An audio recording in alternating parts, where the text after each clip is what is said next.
Hello friend, today we will going to discuss about the dental plaque. Dental plug एक bacteria का ऐसा layer होता है जो आपके दांतों के ऊपर बन जाता है। इसी बैक्टीरियल लेयर को हम लोग डेंटल प्लग कहते हैं। नेक्स्ट क्वेश्चन रेज होता है कि हमारे टूथ के ऊपर ये प्लग बनता कैसे है।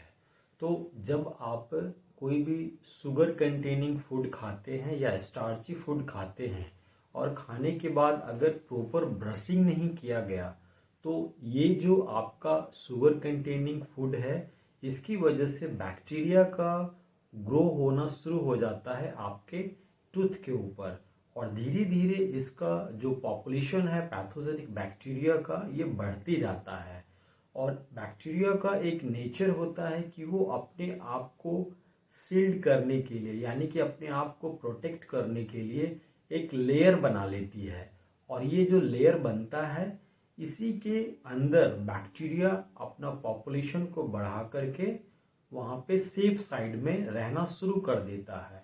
और ये जो आउटर लेयर जो बनता है इसी को हम लोग प्लैक कहते हैं। एक्चुअली में ये एक तरह से आप इसको बायोफिल्म के जैसे भी समझ सकते हैं। जिस तरह से बायोफिल्म जो होता है उसमें क्या है कि कॉलोनी ऑफ पैथोजेनिक बैक्टीरिया जहाँ पे ये अपना पूरा का पूरा पॉपुलेशन को सेफ रखती है और जो आपका बॉडी का न्यूट्रिएंट मटेरियल है उसको ये इंटेक्ट करके अपने आप को सरवाइव करती है।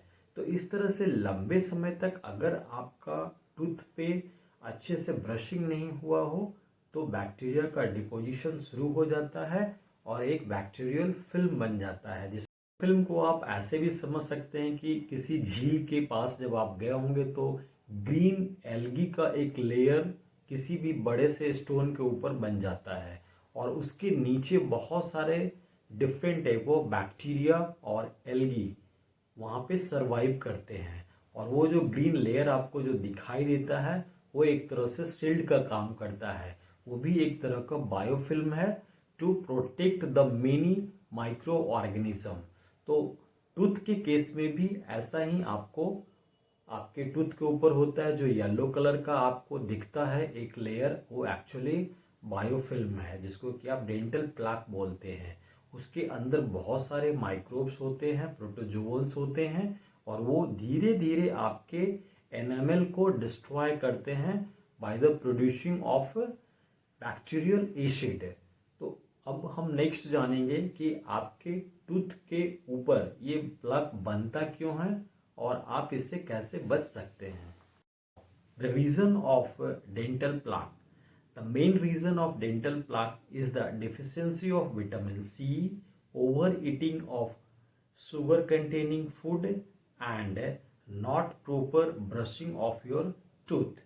These are the three main causing of dental plaque. इनमें से जो सबसे ज़्यादा आपका डेंटल प्लाक के लिए रिस्पॉन्सिबल है वो है आपका डिफिशियंसी ऑफ विटामिन सी। क्योंकि अगर विटामिन सी की डिफिशियंसी होती है तो बॉडी के अंदर बहुत सारे ऐसे फंक्शन हैं या ऐसे कंपोनेंट्स हैं जो कि प्रॉपर मेंटेन नहीं हो पाता है। इसमें आपका डेंटल प्लाक भी है जिसके फॉर्मेशन होने का कारण डिफिशियंसी ऑफ विटामिन सी है। क्योंकि विटामिन सी में आपका एस्कॉर्बिक एसिड होता है और अगर ये प्रॉपर अमाउंट में आप लेते रहते हैं तो जो बैक्टीरिया है एस्कॉर्बिक एसिड के प्रेजेंस में वो ग्रो नहीं कर पाता है। Vitamin C is a very important component for your body. Its fights against the infection of bacteria, fungi, virus and protozoans. Its also inhibit the biofilms.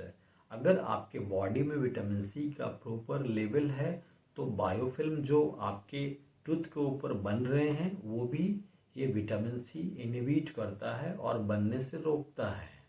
Now symptom of dental plaque. तो पहला जो symptom है वो है आपका bad smell, जिनको भी अगर डेंटल प्लाक है। उसके बाद है आपका जिंजिवाइटिस, टूथ डीके, उनका जो एनामल है वो धीरे धीरे डीके होना शुरू कर जाता है। उसके बाद है आपका पेरियोडोंटल कॉम्प्लिकेशन उनको रहेगा, रेड स्वेलन आपको दिखाई पड़ेंगे अगर आपको डेंटल प्लाक है तो ये सब सारे सिम्टम्स आपको डेंटल प्लाक के पेशेंट में दिखते हैं। Now prevention of dental plaque. Dental plaque से अगर आपको बचना है तो आपको अपने फूड हैबिट में चेंजेस लाने होंगे। मेजर जो चेंजेस हैं वो है आपका विटामिन सी कंटेनिंग फ्रूट्स आपको लेने होंगे, क्योंकि विटामिन सी में आपका एस्कॉर्बिक एसिड है और ये एस्कॉर्बिक एसिड क्या करता है, बैक्टीरियल का जो ग्रोथ हो रहा है यानी कि पॉपुलेशन इंक्रीज कर रहा है उसको ये इनहिबिट करता है, यानी कि उसके ग्रोथ को रोकता है। तो इस तरह से विटामिन सी कंटेनिंग फ्रूट जिसमें आपका लेमन है, ऑरेंज है, वाटरमेलन है, पपाया है और इस तरह से और भी दूसरे जो विटामिन सी फ्रूट्स हैं उनको आपको ऐड करना होगा अपने फूड में। ग्रीन वेजिटेबल में आपको मेनली ऐड करना है tomato, broccoli, green chilli, cabbage. इन सबको आप अपने फूड में ऐड करेंगे। ये क्या करता है कि जो बैक्टीरिया का ग्रोथ है उसको ये इनहिबिट करता है ग्रीन वेजिटेबल जब आप लेते हैं तो। इसके अलावा अगर आपका डेंटल प्लाक बन गया है तो क्या करेंगे, उसके लिए आप 1/4 का एक बेकिंग सोडा पेस्ट बनाएंगे, उससे कम 2 बार ब्रश करेंगे। उसके अलावा आप 3% हाइड्रोजन पेरोक्साइड से आप अपने पूरे माउथ को क्लीन करेंगे। तो इससे क्या होगा कि जो प्लाक आपके टूथ के ऊपर बन गया है वो धीरे धीरे रिमूव हो जाएगा। उसके अलावा आप एडिशनल में विटामिन सी का आप टैबलेट ले सकते हैं। अगर इसके बाद भी अगर आपका डेंटल प्लाक रिमूव नहीं हो रहा है तो आप अपने डेंटिस्ट से कंसल्ट करेंगे, because dental plaque is sometime very dangerous and it's cause the complete decay of your enamel. Thank you for joining us.